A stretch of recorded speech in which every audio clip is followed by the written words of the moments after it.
Hi, I'm Eric. This is the Longbox Review comic book podcast, and welcome to my comics history. Today's episode will be about comics that were published in November and December 1979, specifically those comics I purchased then, those I purchased later, and any notable comic books that came out at that time.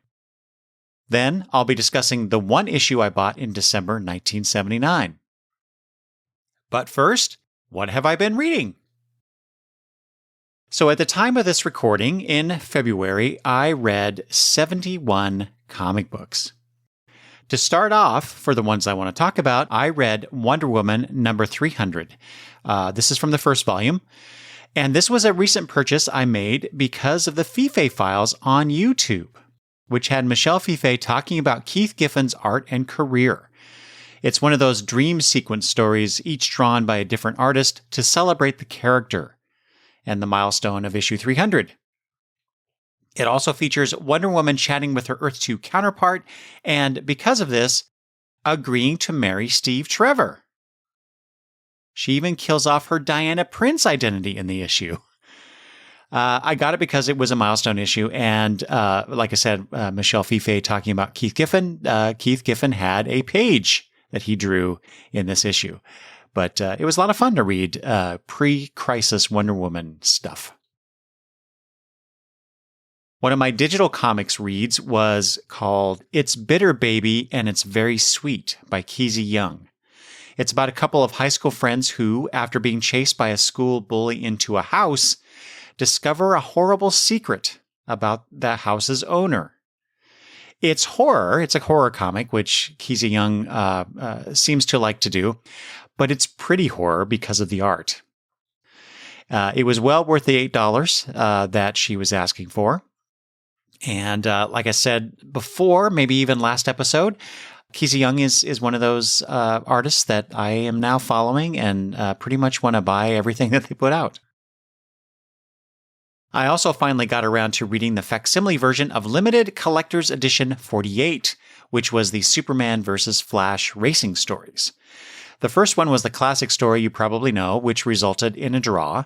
The second one was less satisfying and less known to me, unknown to me actually, until I read it.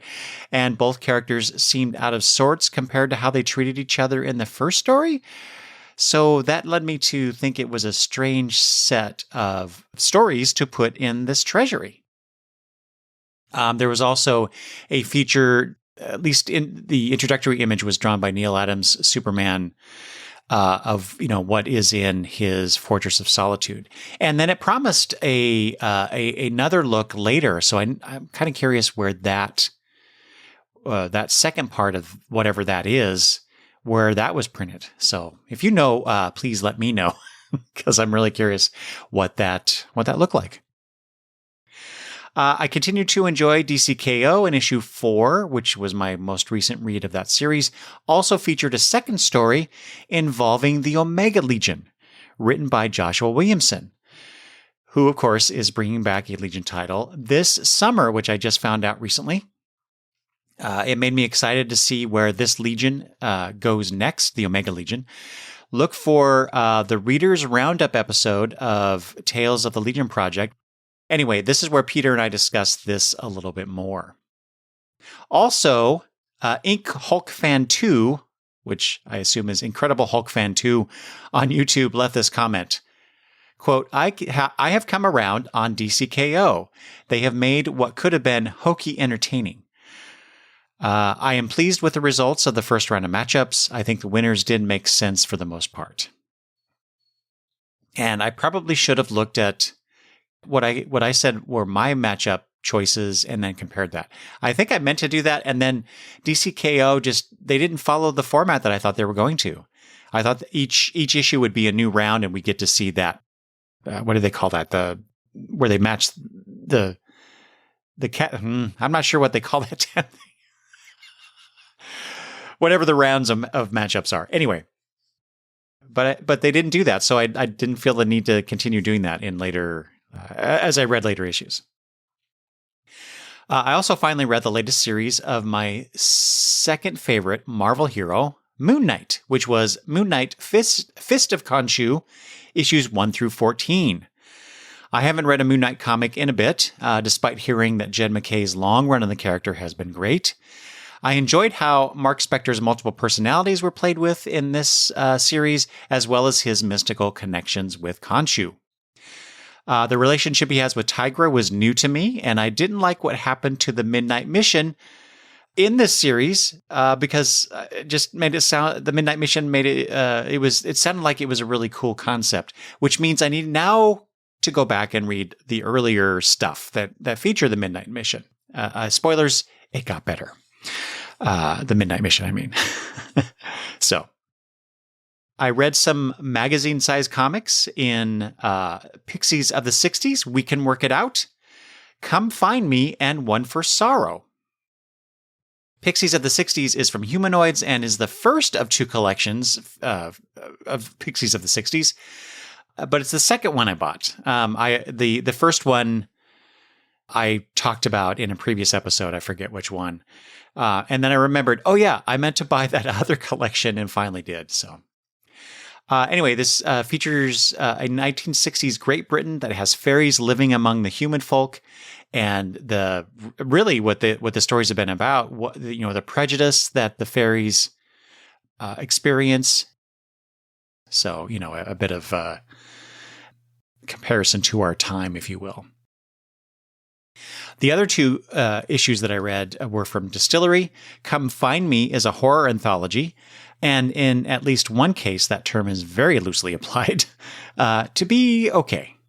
I expected a bit more considering Becky Cloonan was involved with it. And I think her story was the one that I enjoyed the most. Out of these three, I preferred One for Sorrow, which was written and drawn by Jamie McKelvey. It's a gothic tale of revenge that borrows heavily on some superhero tropes, including a masked vigilante whose abilities seem more Batman-like than your typical 19th century detective character. The art is lovely, and the ending of issue 1 just made me want to read more. I said as much on Blue Sky, tagging McKelvey, and he replied saying that he's working on it, albeit slowly. Marvel finally released One World Under Doom number 9, the concluding issue of this event series. I wondered how Doom would react after his armor splintering attack that killed Valeria, or appeared to have killed Valeria at the end of issue number 8.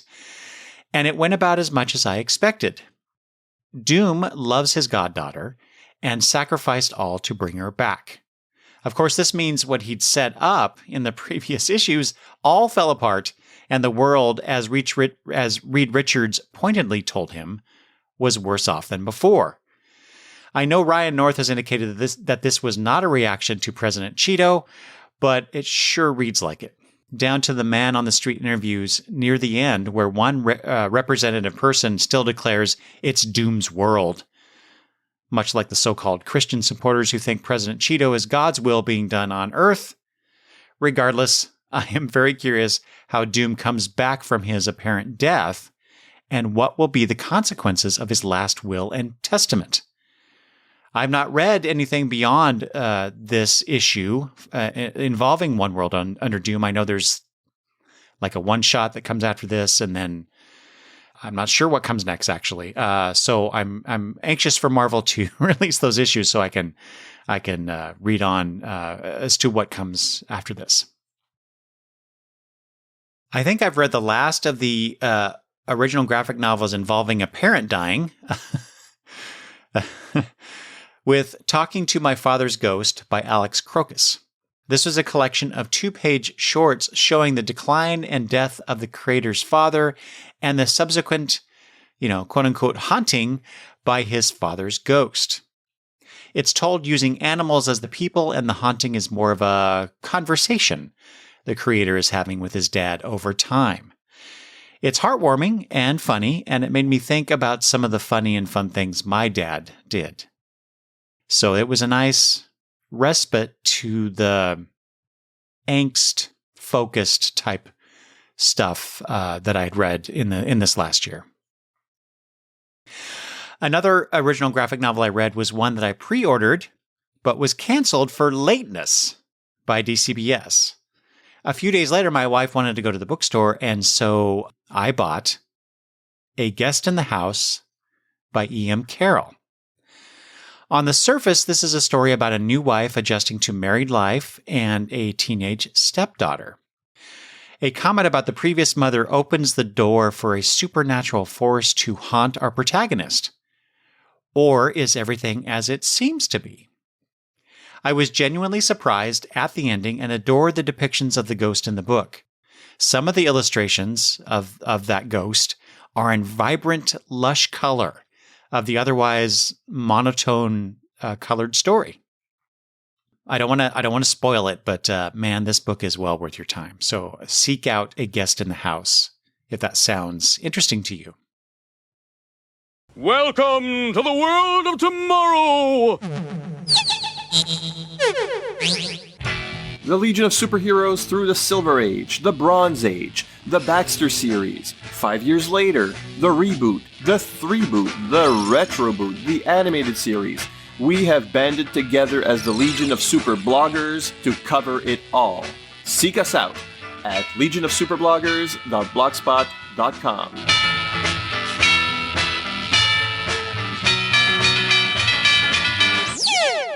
Why do you always have to say it that way? Haven't you ever heard of a little thing called showmanship? All right, let's get into my comics history with comics that I purchased back then. Nothing from November. So this will be a real easy comics history. But I did purchase What If number 19, which came out on December 4th, 1979. This puts the DC versus Marvel count at 14 for DC Comics, and Marvel pulls ahead by 2 with this What If issue.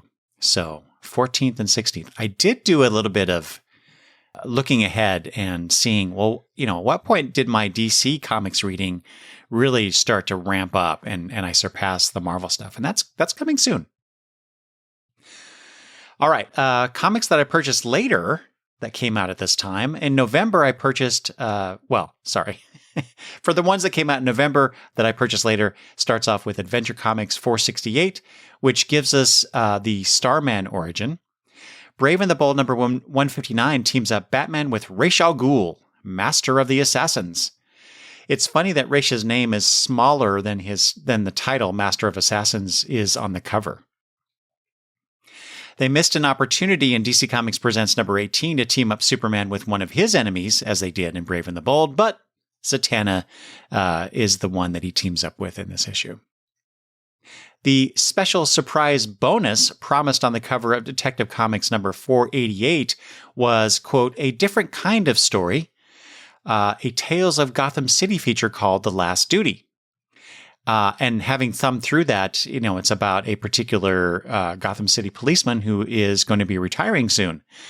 And so it made me think, was this the OG Gotham Central, so to speak? Legion of Superheroes 260 features space circus action.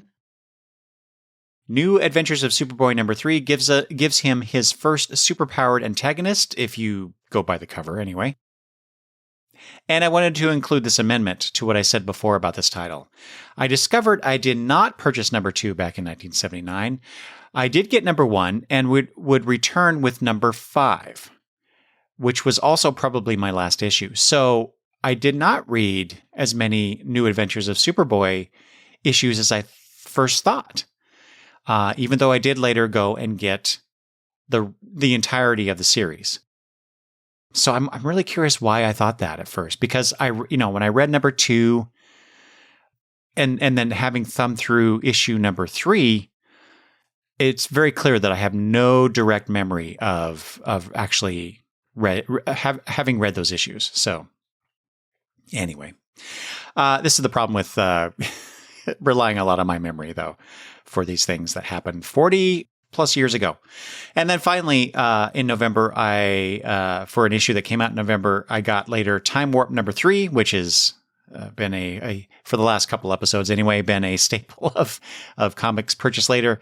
But number 3's cover shows a giant space ant threatening a female astronaut with art by Mike Kaluta.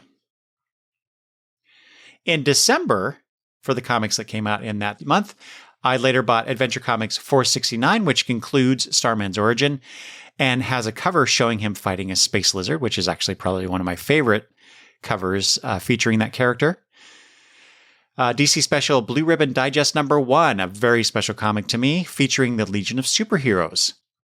It's probably the first digest I bought as a back issue.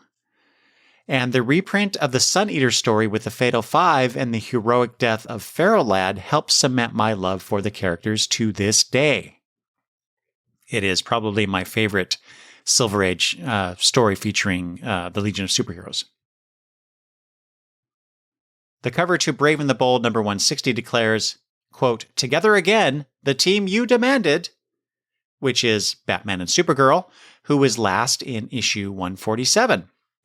I'd love to know, were readers actually clamoring for this team up? And, of course, no disparaging Batman and Supergirl teaming up, but, was that just a marketing thing or something? I don't know. DC Comics Presents #19 gives us the team up we demanded. Wait, no, there's no such declaration. But Batgirl shows up, so thematically, both the team up comics were mirroring each other this month, unlike last month. So I just thought that was cool. And was that intentional? I just, just how were these things decided, and who was going to appear what, and did DC Comics Presents and the Brave and the Bold teams, did they talk about? I don't know. I just want to know this background stuff. DC Special Series #21, the Superstar Holiday Special. I discussed this issue actually on the 2022 Christmas Gab Bag with George of Meanwhile the Podcast. And this is one of my favorite holiday themed comics. And part of the reason is there was a Superboy and the Legion story that tried to explore the idea of the star of Bethlehem. So in a, Legion pseudo-future science sci-fi way. Speaking of the Legion, Mon-El joins in on the cover to Legion of Superheroes #261 for the conclusion of that Space Circus story. Her is came on to, or was in issue of Marvel 2-in-1 #61, featuring Starhawk. I got this because I wanted to get anything related to Adam Warlock from about that time period. Adam Warlock's one of my favorite Marvel characters. New Adventures of Superboy #4 concludes his fight with a black and purple clad, I'll just say in quotes, villain, because I don't know for sure if that's a villain or something else going on in the story. And then finally, for December, Superman Family #200. A milestone issue. I got this and went back to get some earlier Superman Family issues, but have found it difficult to buy the whole set. So I need to work on that because I actually want to get the whole set, much like I do Batman Family. But man, some of those earlier issues are kind of expensive. Anyway, notable comics from November and December 1979. And, notable is, a fluctuating term. Notable to me, notable for, comics history, that kind of a thing. So bear that in mind. And especially with this first one from November, Batman, the Post-Serial Premium. This was a reduced size comic book that came in the box of Serial. I actually recall getting one or more of these, and maybe even trying to convince my brother to give me his copy that he got. But I didn't keep any of these, and I'm curious, did anybody else keep those? How are these like collector's items now? Especially if you didn't open them and read them, which I always did. Comics Journal #51. The cover announces that Marv Wolfman left Marvel for DC and features a resignation note to Stan Lee from Frank Brunner. The article in the issue is titled Frank Brunner's Angry Farewell to Comics. Now, I didn't recognize Frank's name, so when I looked him up, I found this crazy story on Wikipedia, take that as you will, about his time on the 1974 Doctor Strange series. Quote, Englehart and Brunner created a multi-issue storyline in which a sorcerer named Seisneg, which is Genesis spelled backward, goes back through history, collecting all magical energies until he reaches the beginning of the universe, becomes all-powerful and creates it anew, leaving Strange to wonder whether this was, paradoxically, the original creation. Stan Lee, seeing the issue after publication, ordered Englehart and Brunner to print a retraction, saying this was not God, capital G, God, but a God, so as to avoid offending religious readers. The writer and artist concocted a fake letter from a fictitious minister who praised the story in the letter and mailed it to Marvel from Texas. Marvel unwittingly printed the letter and dropped the retraction order. I find that so funny and interesting. And as a side note, it's really funny because when I put these notes in here about the sorcerer named Sice Neg, I can't remember the specifics now, but that name came up in something else I was reading more recently. So I was like, how odd that I just happened to glom onto this wonderful story, and then I see a reference to that character's name elsewhere. The serendipity of it is just bizarre to me. Anyway, Night Music, which was a softcover collection by P. Craig Russell, collected a couple stories from that anthology series, which I've heard of over the years. I've heard of Night Music, but I always thought it was like an OGN by P. Craig Russell. I guess I hadn't realized that there were collections of non-DC and Marvel work back then. I shouldn't be surprised, but I was just not aware of this. And here's an actual, notable comic. Savage She-Hulk #1 came out in November 1979. I actually now have the facsimile version of this, but the She-Hulk character only became interesting to me decades later. So, and then another one, X-Men #130, which was the debut of Dazzler, if I got that correct. For the things that were released in December, Comics Journal number 53 announces DC raising its prices to 50 cents and adding 20 backup features. Daredevil number 163. Again, I'm not sure how notable this is, generally, but, that cover of DD about to battle the Hulk sure looks cool. I just think it's very notable for that. And I remember seeing I think it's the next issue where all these characters come to visit Daredevil when he's recuperating in the hospital after battling the Hulk. Anyway, back to DC Blue Ribbon, or DC Special Blue Ribbon Digest #1 featuring the Legion.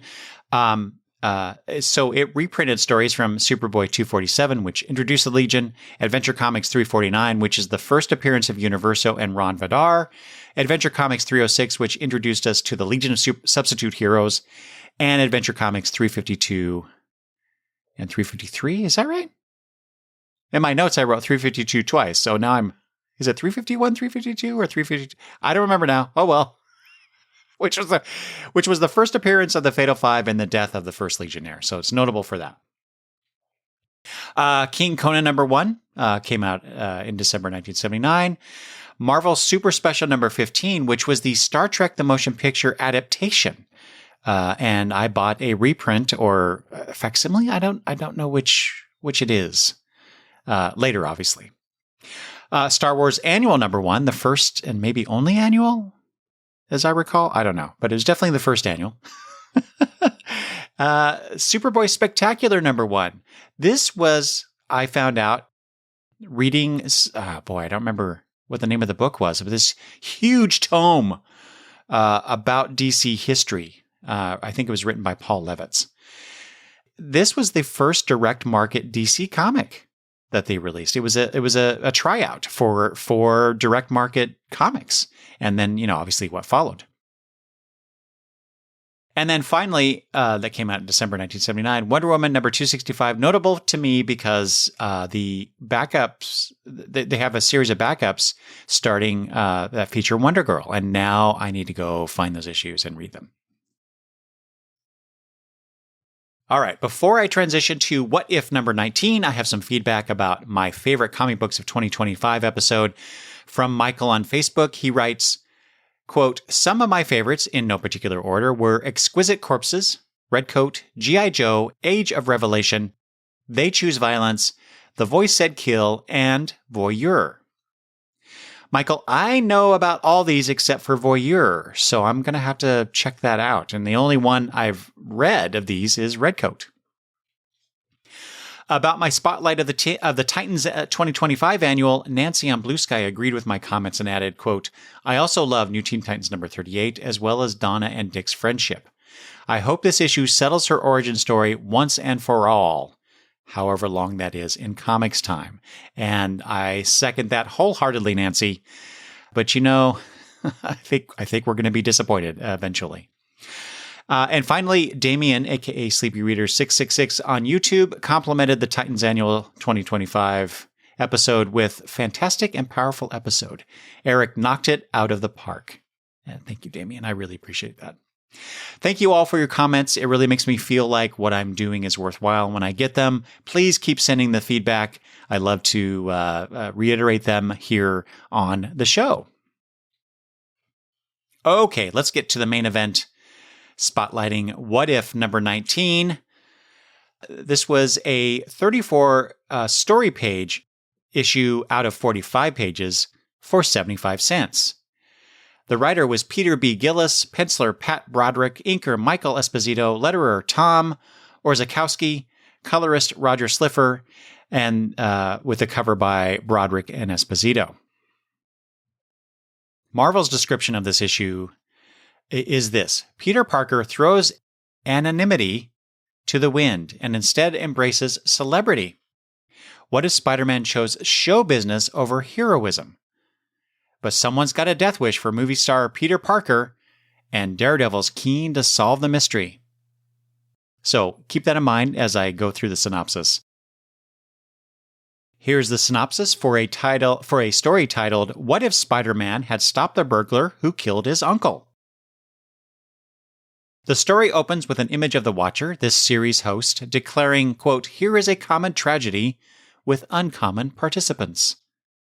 We see Spider-Man at Uncle Ben's grave, recounting Peter's time with Uncle Ben and Aunt May, the bite from the radioactive spider, and his decision to, quote, cash in on those powers by becoming a TV star.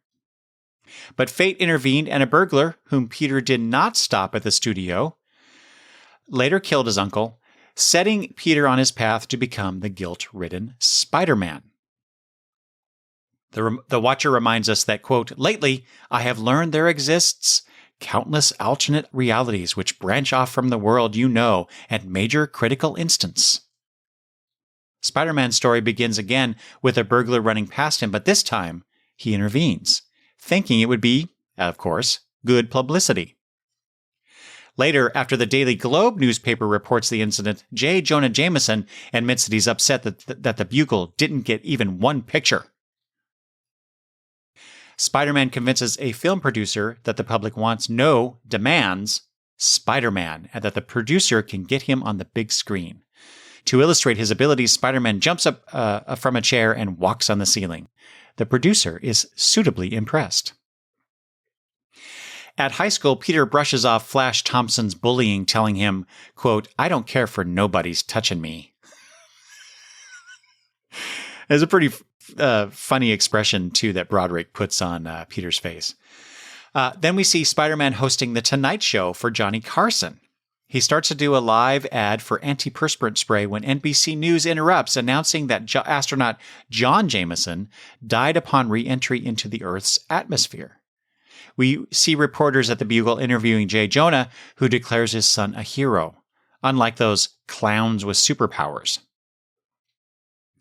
Later, Peter tells Ben and May that he is Spider-Man. Ben asks him about his science career and about going to college. Peter rebuffs Uncle Ben and storms out, telling them goodbye. In quick succession, we see a scene in the Spider-Man movie in which he's fighting Dr. Dredd, and then Spider-Man arriving at the New York premiere. On the marquee are the stars, Marlon Brando and Gene Hackman. Spider-Man steps out of the limo holding a cane and wearing a collared cape. He's escorting a blonde woman wearing a red top with the same webbing pattern as his costume. A reporter asks him if he's concerned if his movie will encourage impressionable kids to try to duplicate his stunts. Spider-Man dismisses the question by saying, wait, my spider sense tells me you got to be from the Daily Bugle, am I right? And everyone laughs. That reporter, Foswell, tells J. Jonah about the incident. Jameson then tells Betty Brant to tell her boyfriend, there's a lot of telling in here, her boyfriend Ned Leeds to discover Spider-Man's secret identity. Weeks later, Peter is in his dressing room thinking that since the film is a big hit, he should diversify and become a producer himself. He's then shown that day's Daily Bugle, whose front page announces, "Peter Parker is Spider-Man." He's enraged and says he wants to fix J. Jonah Jameson. Later that day, while Jameson is celebrating, gunmen wearing Spider-Man-like masks come into the newsroom. They tell Jameson that the boss wants a word, and then Spider-Man jumps in the window. He tells Jameson that he wanted to return the favor and give JJJ what's coming to him. Jameson starts to panic and is very surprised when Spider-Man presents him with a plaque, the first Spider-Man Award for Outstanding Investigative Reporting. Sounds like a recent peace prize that was given to President Cheeto. Anyway, Spider-Man thinks Jameson got the message not to mess with him. The next day, Spider-Man visits the Fantastic Four to offer them his services as their licensing and promoting agent. He then signs the Avengers and the X-Men. And then he buys Marvel Comics, intimidating Jack and Stan, telling him, quote, "I want to see the Amazing Spider-Man and the Spectacular Spider-Man, both monthly, natch." Daredevil makes his debut, and Spider-Man makes his pitch to be Daredevil's publicist. Spider-Man's staff comes up with an all-red Daredevil costume, though they did add a trident and purple cape, which Daredevil vehemently tosses aside. The campaign announcing New York's latest hero is underway, and Jameson takes another shot at Spider-Man by filing a suit in federal court. Peter is incensed and vows to bury Jameson.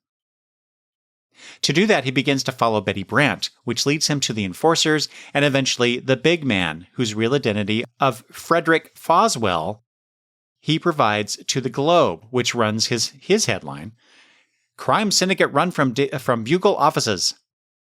Jameson is implicated in the big man's crimes and resigns when the chairman of the board suggests he take a step back from day-to-day operations. A man working for Foswell approaches Jameson, telling him Foswell wants to talk to him. Foswell wants to recruit Jameson to run his rackets and use his organization to get revenge on Spider-Man.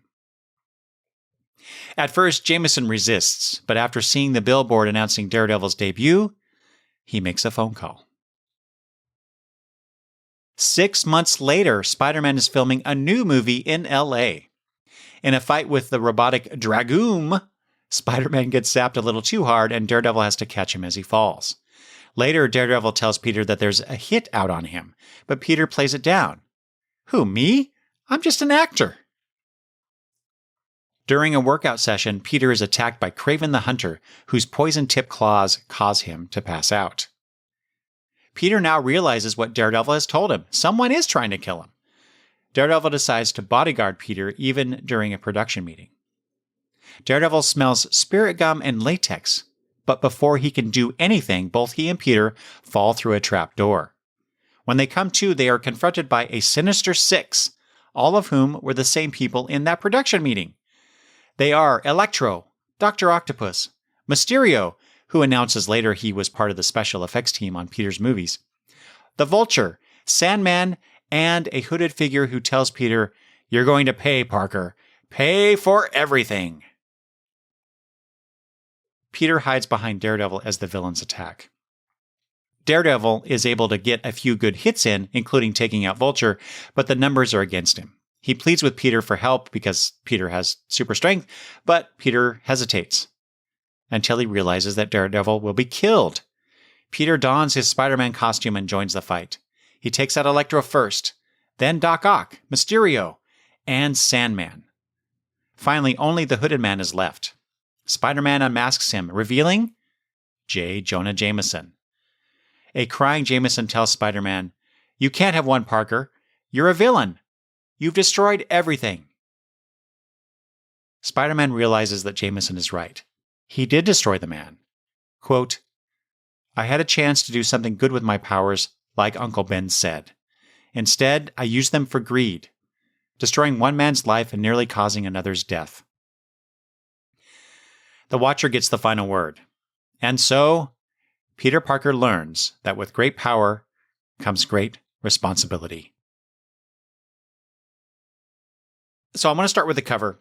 The cover reads, "What if Spider-Man had never become a crime fighter?" And so this story, it kind of has three different titles. I just find that really funny.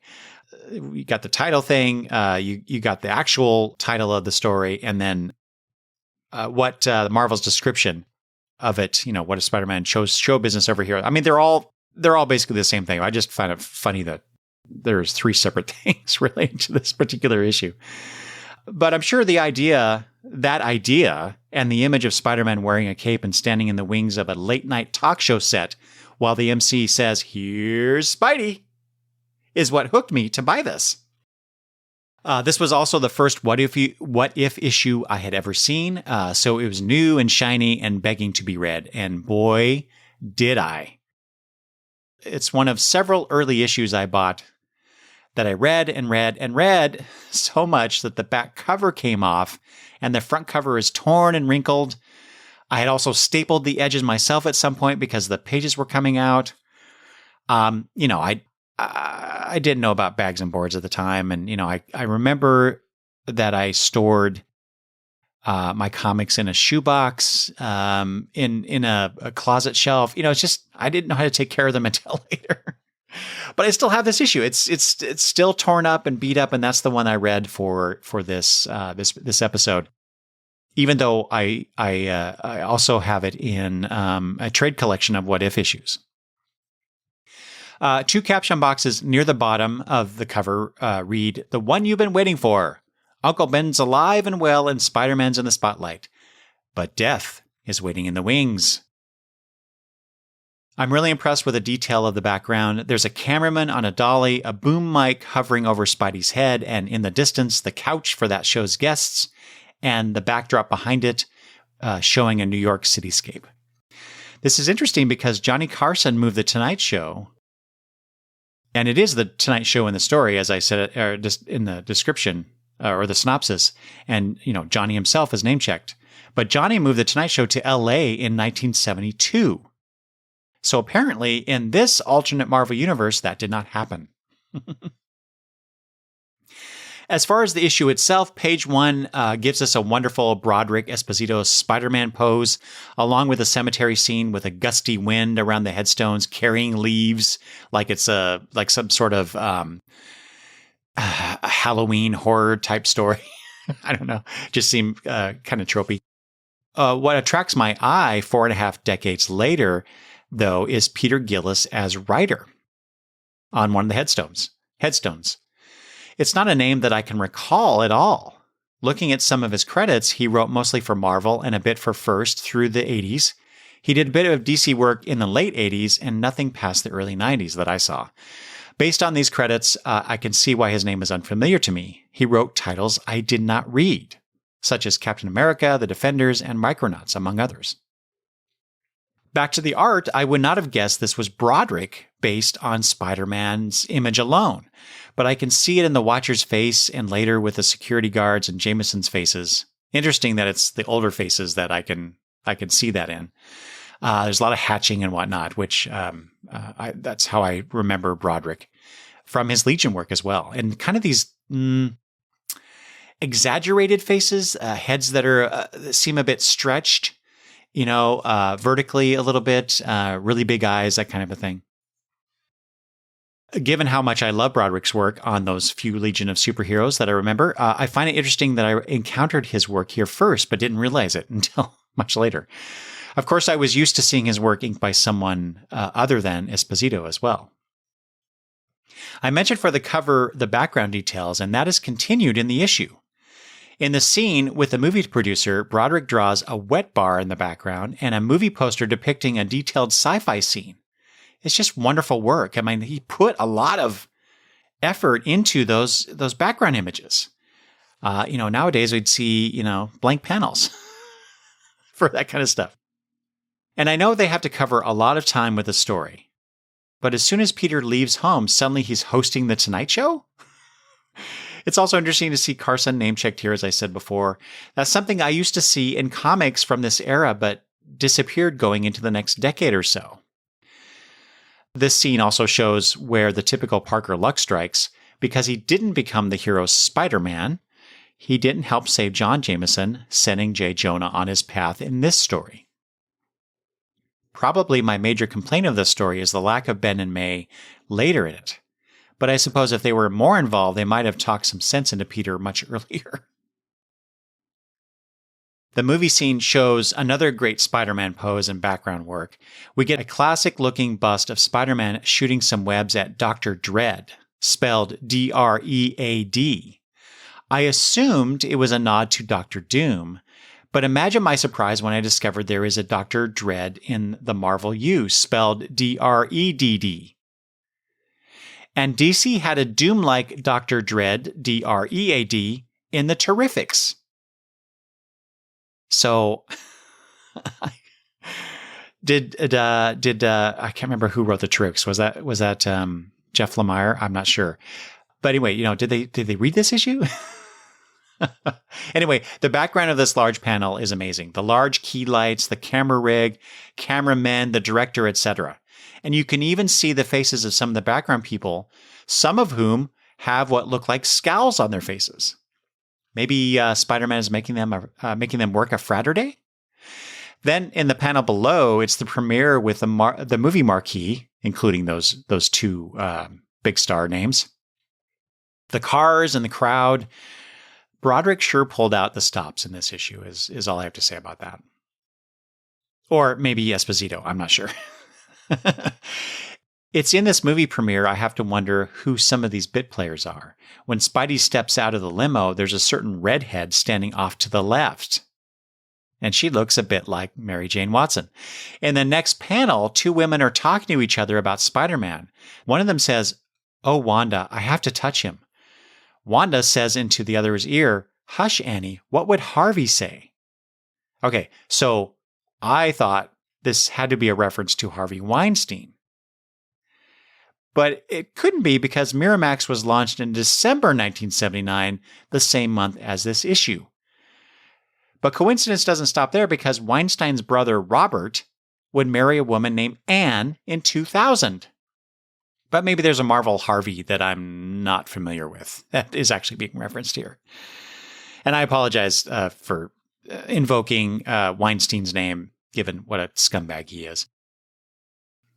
The scene is also where we see Spider-Man wearing the cape shown on the cover. It's so strange to see him with a cape, yet so cool at the same time. Definitely better than those underarm webs that we saw him in early on. The recruitment drive scenes are fun, seeing the early days of the FF, the Avengers, and the X-Men. But the really fun panel is the one with Jack and Stan, even though Stan, of course, is the only one who speaks in it. Now, I'm trying to recall if this issue was my introduction to Daredevil. I think so? This could explain my affection for his first red and yellow costume, which is what we see him in when he's first introduced in the story. But even back then, I thought the whole red suit looked cooler, with or without the purple cape. Speaking of Daredevil, this is when Jonah publishes his editorial announcing some sort of lawsuit in federal court. It's not stated what Jameson is seeking relief for, but that little plot point goes quickly by the wayside anyway. I've been effusive in my praise of the art so far, but here's where it gets a bit wonky for me. Peter is shown in this scene with much longer hair, and his expressions remind me of how Norman Osborn looked when drawn by John Romita. Maybe that was intentional on Broderick and or Esposito's parts? And depicting Peter's journey into not being such a great guy, shall we say. After Spider-Man gets the goods on Foswell, the Daily Globe's front page is shown in a splash page. I had to laugh because I read the part of the article as shown, and it has the following text. Quote, "It is thought that the big man, using his trio of thugs known as the Enforcers, had taken over nearly 3/4 of the New York rackets, including gambling, prostitution, narcotics, and here's the why I wanted to point this out, turning tennis balls into McRonald hamburgers. No connection with Donald McDonald seems to be indicated at this time, unquote. What? What? Oh my God. I love these kinds of playful acts in comic books. And also, how many of us actually read all this stuff, right? Because usually, I think it depends on how close the camera, so to speak, is to the panel. Because, you'll see a headline, but maybe you can't read the article. Or the article, and I've seen this before, or I've seen this done multiple times, where you get like a first paragraph, which gives you some background information that is related to the story, but then maybe the rest, the few other paragraphs that follow are in, junk Latin, or they repeat the same paragraph just to show that there's stuff there to fill up the column inches. Also in this same newspaper, there's another article on the front page whose headline is "Artist Quits Spidey Comic, Cites Deadlines." I assume that's a swipe at Ditko, maybe? At the climactic fight scene, we see the Sinister Six unmasking, except for Hooded Jonah, meaning they were in that production meeting, as I said, with Peter and Daredevil. In fact, Dr. Octopus is pulling his latex mask off when Peter and Daredevil come to. I know this is comic book logic, but looking at the men in the meeting room, none of them look like they have enough girth to remotely hide mechanical arms. And all the others are really kind of thin-built guys. So it doesn't quite match up, right? I also tried to match up the hair color of the two masks that show hair in these two scenes, and they do match, but the idea of having Jameson and the others sitting in the same room as Peter and not saying or doing anything just feels out of character for them. But also, these are alternate versions, so who knows? And also, when and how did they put in a trapdoor in that space without anybody on Peter's production team knowing about it? Maybe the special effects guy did it. I don't know. It's just those little details that it just kind of pull me out of the story. But it's fine. They're fine. I did like how Peter struggles to be in an actual fight, even if he had no issues MMAing it with a room full of sparring partners earlier. But his turn at the end seems a bit forced. It's almost like Gillis wrote himself into a corner and the way out was not as satisfying as it could be. Also, why not kill off Daredevil as an Uncle Ben replacement in the story? And for not being a fighter, Peter really makes short work of Doc Ock, Mysterio, and Sandman. It makes you wonder, our Peter, our Spider-Man, really is not all that bright in dealing with these villains. Anyway. Finally, I understand that they can't have this selfish, vain Peter Parker not be a hero in the end, so to speak, but his immediate acceptance of Jonah's accusation, "I did destroy this man," is just not believable based on how Peter was portrayed prior to all of this. So, overall, it was a fun revisit, even if some of the plot points here are less than satisfying. I probably have not read this issue cover to cover in over 40 years, but I still enjoyed it, despite my nitpicks. I also had some issues with the pacing, but that's typical of these we got to cover a lot of ground type stories. And, they only had 34 pages to do that in.